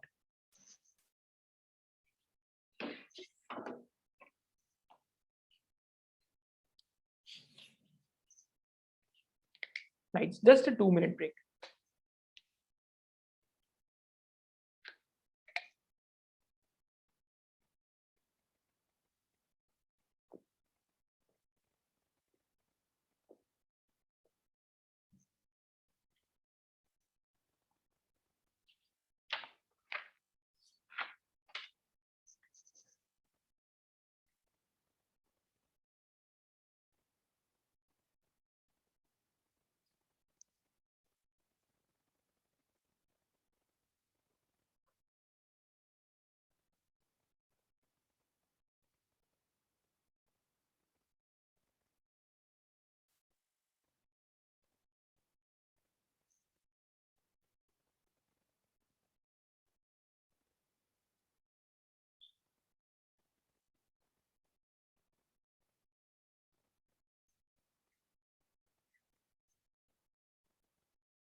I think I just read a question from Amit. That's a very solid question. So I'll just reply to that.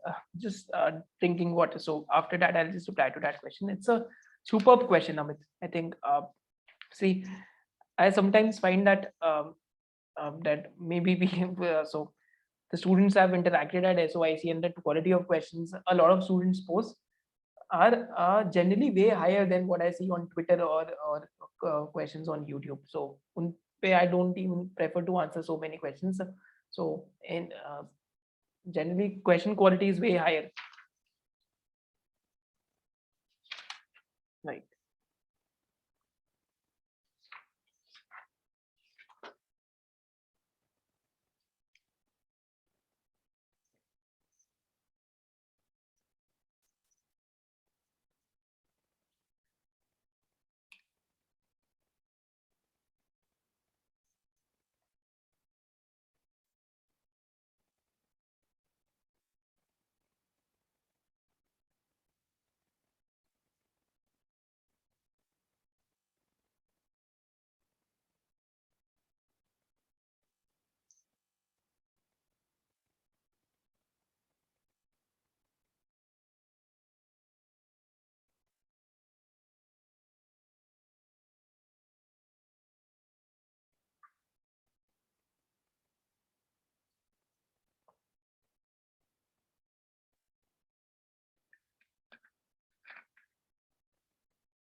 All right.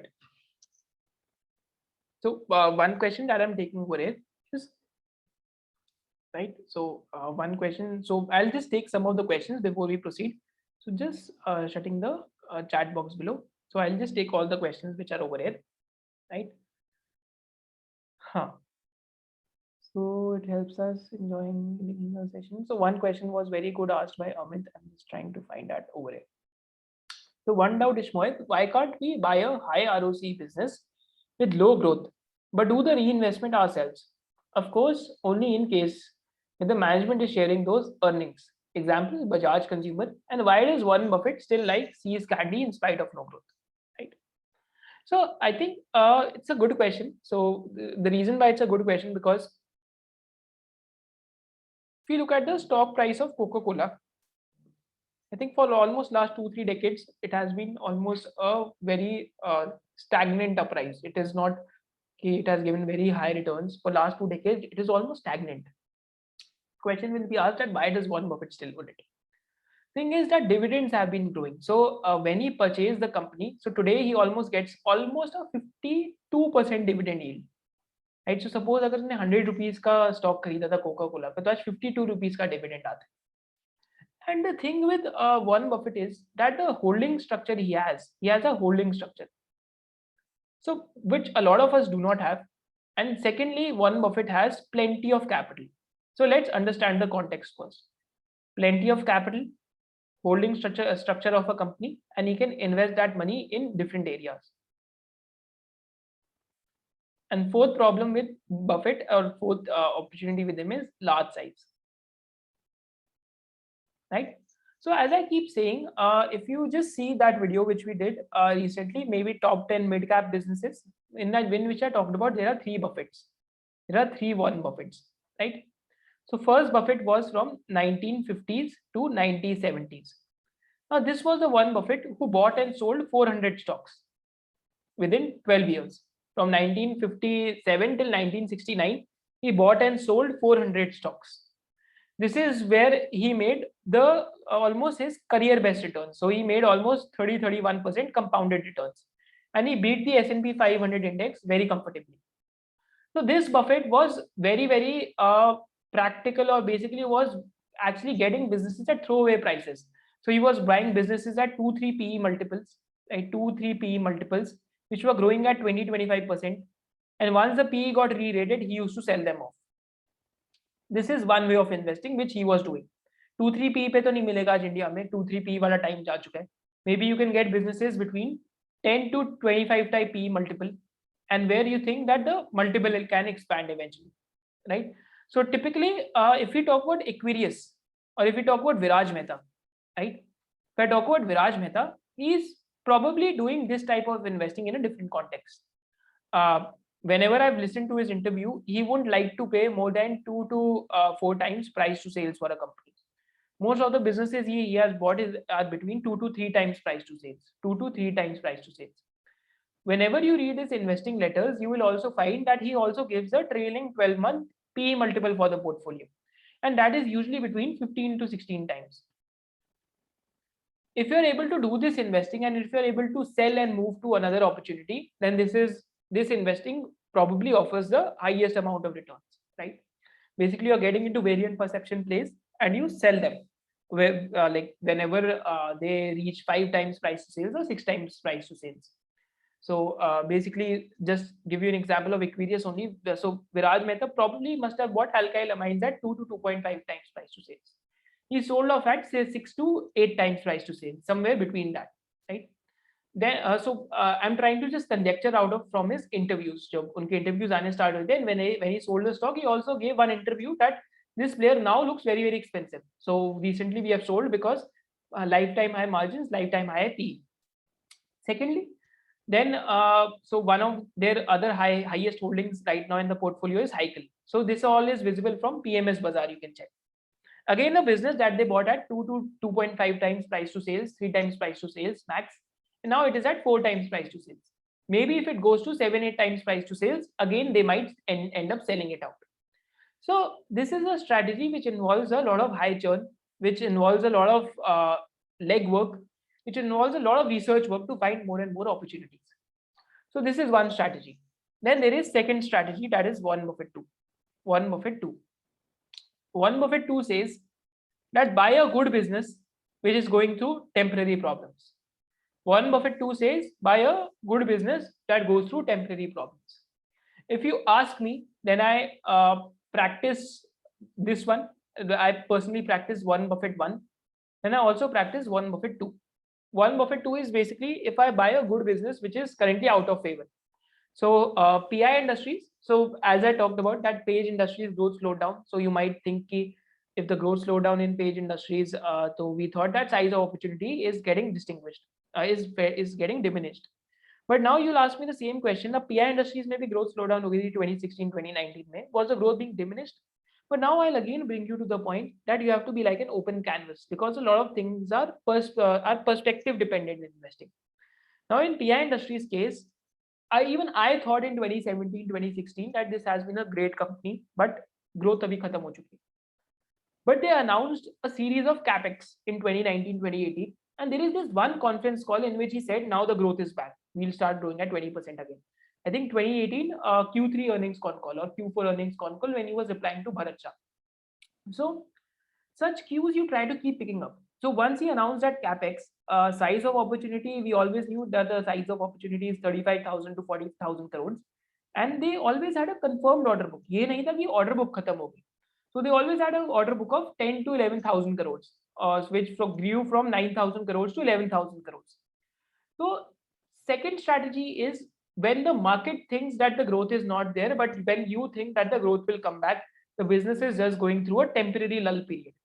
Today, Kotak Bank, HDFC banks of the world, and these companies which have been great companies in the past but are going through temporary headwinds might fall under this category. Recently, one for me which came into this play was Manappuram Finance.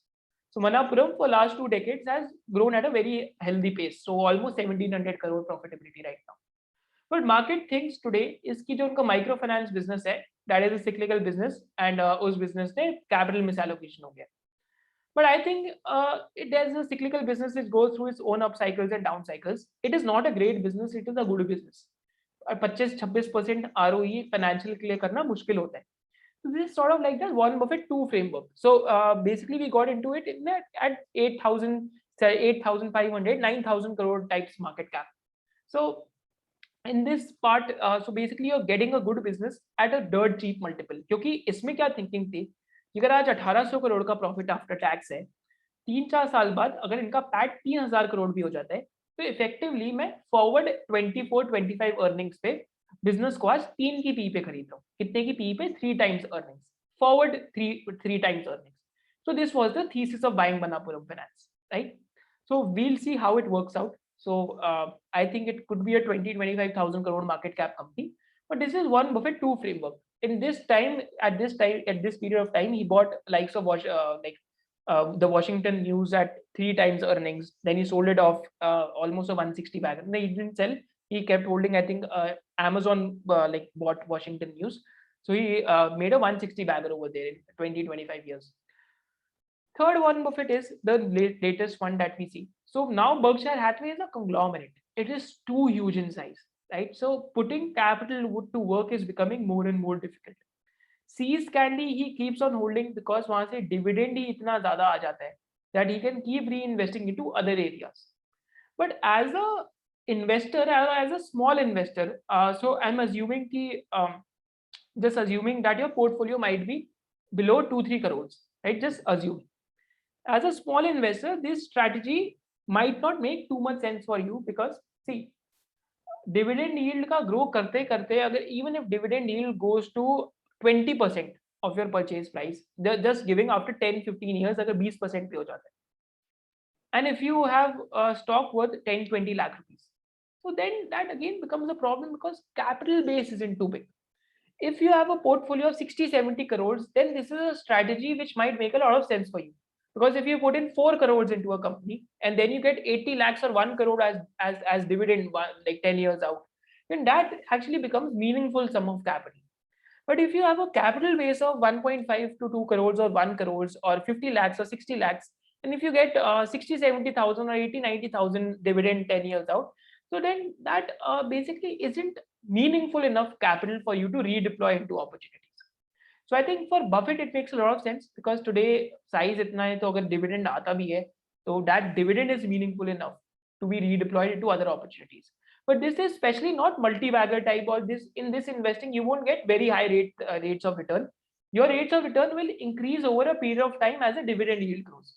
ITC में भी आज यही bet है, if you think about it. So ITC dividend yield slowly will grow. I don't think that the market cap might increase a lot, but dividend yield definitely might grow over a period of time. So that plays there in ITC. So I think, but I might not be willing to hold it for 15-20 years because I am not into that Warren Buffett 3 category. Because अगर मेरे पास 100-200 करोड़ होते तो then I might have bought ITC, but इतना portfolio है ही नहीं, right? So capital size also matters a lot. So everything is at the end perspective dependent in investing, right? So just these 2 pages, then we'll just do a round of Q&A before we go off, because one complaint which I get some of the times is that sessions were supposed to last for an hour, it ends up lasting for 2 hours, right? All right, over here. So I think one thing which I would like to read with you is this. Just a second. It's a concept of value traps. That what happens with value traps, right? So over here he writes that when growth goes away, equity is reduced to a bond. It will be treated like a bond for a while. If the picture deteriorates further, then it will be treated worse than a bond. Life is growth. If we stop growing technically and spiritually, we are as good as dead, right? Similar things apply to companies. Whenever you're doing a DCF in a company, and if you assume some cash flow growth of 10%, let's just assume, but for 3 years that cash flow growth goes to 0%, then that picture deteriorates. Classic example over here is Gillette India. Gillette India grew for a while, but then market share grew to such a size कि shaving का penetration ही हर जगह पहुंच गया, razor का penetration ही हर जगह पहुंच गया. आज ऐसा कोई घर नहीं है जिसके अंदर लोगों पास razor नहीं है, right? Almost. आज ऐसा कोई घर नहीं है जहाँ पे Colgate की toothpaste नहीं है, right? So in such companies, when size of opportunity पे risk रहता है, and जब growth slow हो जाती है, Castrol India, right? Another example. So it reduces to a bond, and if the picture deteriorates further, then it's treated worse than a bond. One question which I've got over and over again is on Castrol India. So last 3-4 years, say this company has actually lost value, right? So it is a 80% ROC business, 80-100% ROC business, right? But problem with Castrol India again has been growth in here. Like volume growth is barely 1%, 0.5%, right? Because lubricant industry grows at 0.5%, 1%. So it was reduced to a bond, but when the growth went away further, it was treated worse than a bond. Castrol India is a classic example in front of you. Things might change if they introduce more products, if they get into more adjacencies, but abhi tak aisa dikh nahi raha. So this is one concept to remember, that these are some of the value traps that happen. So investing in equities is all about growth, and that in bonds is all about maintenance. When the growth goes away, equities become bonds, because when the growth is zero, returns expected are merely the interest rates, earnings divided by market value, and not really the compounding.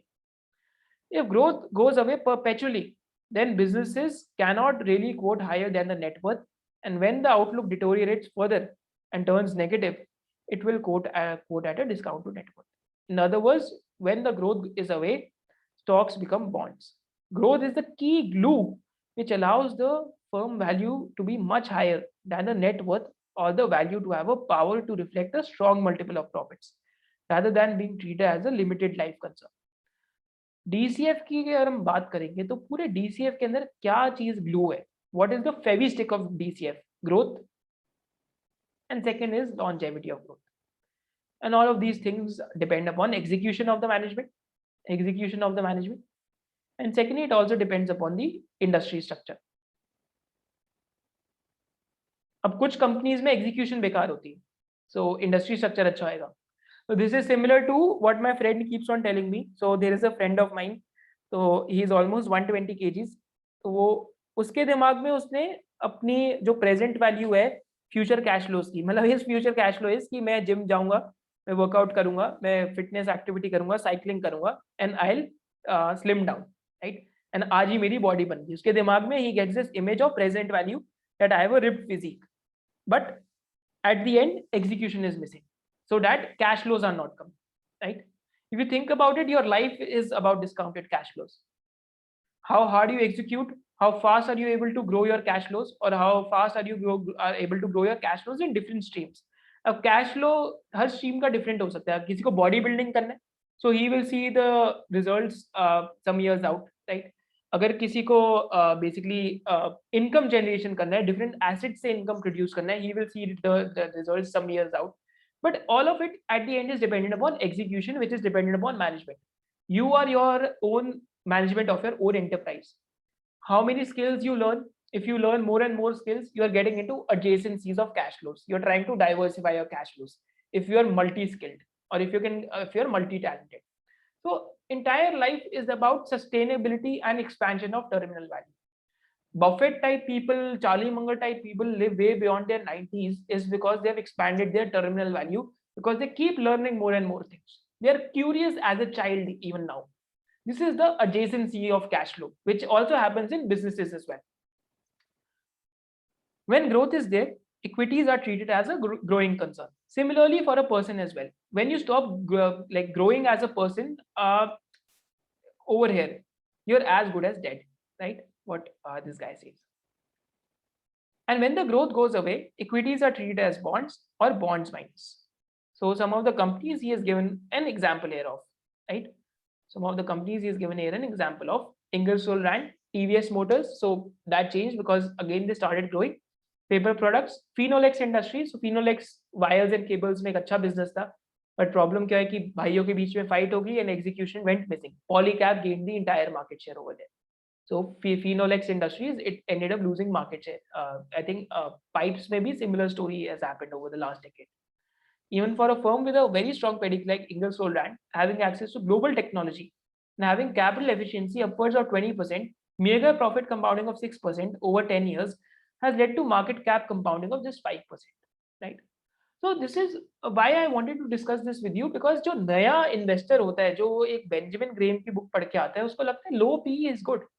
Actually, low PE is low PE most of the times for a reason, because PE is nothing but what the market is telling you is on the other side of the table.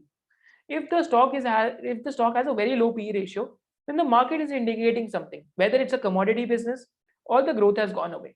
Only when you're very sure that it is not either of the two, then you can maybe end up taking a bet. But 99% of the times it is this only, right? So I think today's session might be enough with this. So we have covered almost close to 23 pages. So 80 pages की book है, 3-4 session में हम पूरी book ही cover कर लेंगे एक बारी में. So मतलब in 2-3 more sessions, so we'll just cover the entire book. And I think do let me know if you have any questions. So आज के लिए इतना ही करते हैं. So after this we'll take 3 more sessions to completely complete this book. So we'll just announce the dates, and based on the feedback, we'll continue this series. I'll just open the chat box, right?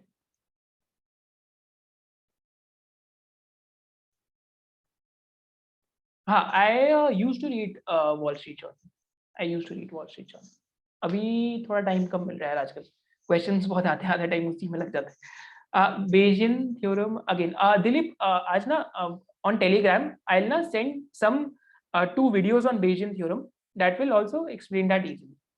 That will explain that concept easily. I have 2 videos in a very simple form. So I'll just share it on Telegram group today. अगर आप learning club वाले group के अंदर हो तो आप Dilip. Let me know if you're there in the group. If you're not, so just send an email. We'll add you to it. Right.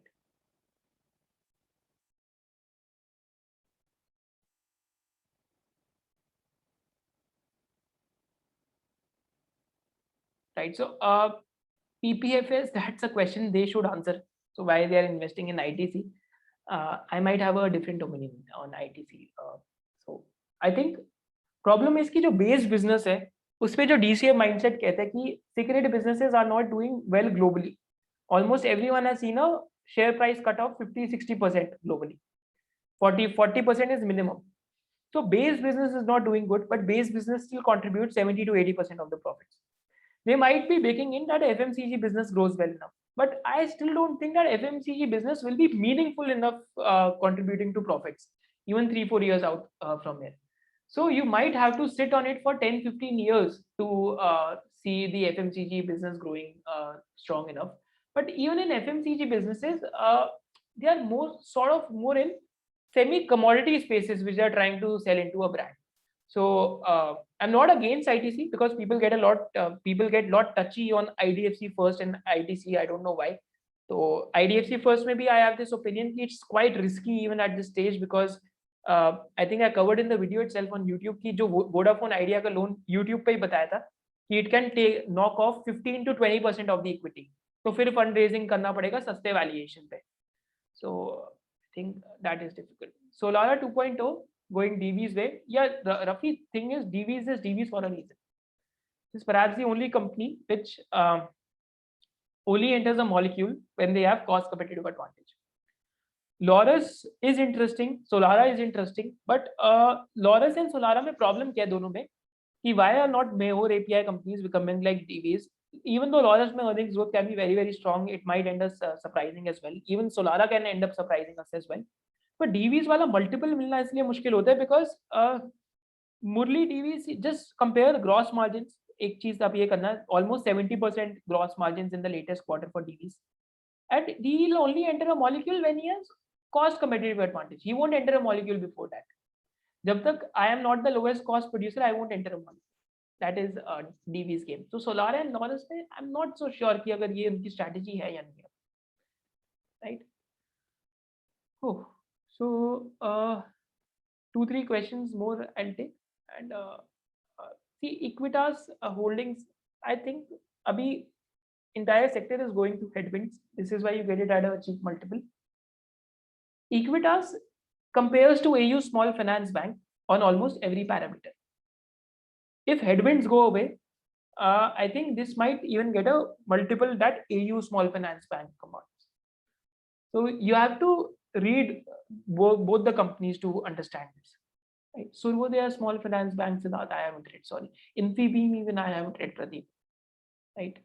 Balaji is interesting यार alkyl amine से पहले बालाजी में problem was कि hotel business था but incremental capital सारा import substitution products में जा रहे हैं. Balaji is cheaper as well. If you are able to take a view on the earnings growth, it might still be interesting. But Deepak Nitrite देख लो यार इससे अच्छा तो Deepak Nitrite seems interesting. Sequent is sort of like a small fish in a large pond because again the industry size is almost 3 lakh crores.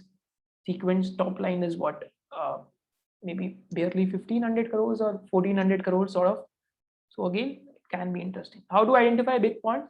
So Manu, so thing is कि जहाँ size of industry काफी बड़ा हो, जैसे कुछ मैं आपको खुद ही यही बता देता हूँ. Internet and platform businesses, in some of them size of opportunity is quite huge. IT sector में we have seen a huge size of opportunity. Banking and financial में, if you are able to pick the right financial company, humongous compounding can happen. APIs and CDMO we have talked about multiple times. Domestic pharma industry, chemical industry I've talked about multiple times as of now.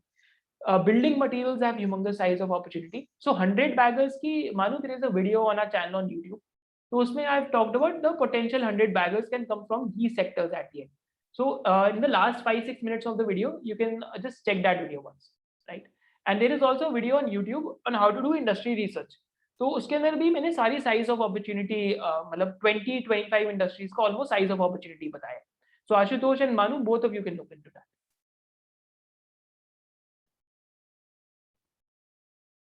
Right. So there are more than 120 questions. So I won't be able to answer all. So I think we'll have 2-3 more sessions as of now. And I think like, so we'll have 2-3 more sessions once we complete the book. And make money I'm not tracking right now. And I think I'll just, right. So one question which I'll take is from Amit. So rest of the questions when we'll have 2-3 more sessions तभी कर लेंगे. एक session सिर्फ questions का ही रख लेंगे. So I don't have any problems in taking as many questions as possible. So that yeah Jyoti, so that unconscious biases. So Jyoti has written a very like a very good article on mental models. So I'll share with all the students in the Telegram group today. And Amit has one question, which I'll just take before we end the session, is on excellent presentation. Isn't it best to buy asset-light businesses, concentrated profit pools with large size of opportunity, having high return ratios? Course pays out cash generated as dividends, so high return ratios can be maintained. This was no risk of a company going in for capex at the wrong time, only asking but understanding a great manufacturing course can be made. सही बात है एकदम, मतलब asset light, मतलब अगर ऐसी दुकान मिल जाए जहाँ पे मेरे को पैसा भी ना लगाना पड़े और पैसा ही पैसा आते रहे, तो उससे बेटर क्या है, right? So I can also get the dividends. I also do not need to reinvest. I also keep growing my earnings, right? These are some of the best sort of businesses which Amit has pointed out. So I give them a term by the name of asset light compounders. These are asset light compounders which can keep growing and they do not even have to reinvest. But India में manufacturing businesses are can also be very very good. So have a mix of both. So मैंने 4-5 sector पकड़ लिए. एक तो internet sector में one company which I have, Saregama. Second, फिर API CDMO, all of you know. Pharma I've talked about multiple times. Financials में I think there is a lot of size of opportunity and multiples are cheap right now because a lot of investors do not want to look at these businesses. So these 4-5 sectors and building materials. So APL Apollo has almost, I don't know what, almost been a 8.5 bagger for all like last 3 to 4 years almost now. So I think 4-5 sectors at the end is more than enough for an investor. And if you can get compounding by understanding 3, मतलब 2 sector भी enough है वैसे अगर आप अच्छे से समझ जाओ. But 3-4 sectors are more than enough. But try to pick those players which have size of opportunity in front of them. And even if you're picking a smaller mid-sized player, try to go into an industry where tailwinds are coming. अगर headwinds में जा रहे हो, then you have to be very sure that you're selecting the right player. Or you can take a basket approach that we have done in financials. I think with this, we'll end the session and I'll just upload the session and send it to like the participants. Thank you for joining us. Hope you enjoyed the session. We'll have a session for question and answers. Don't worry. Kabhi, like, so 120 questions. I cannot just answer after 2-hour session. So we can we'll have a like question answer session just after some time. Thank you for joining us. Hope to see you in the next session of SOIC.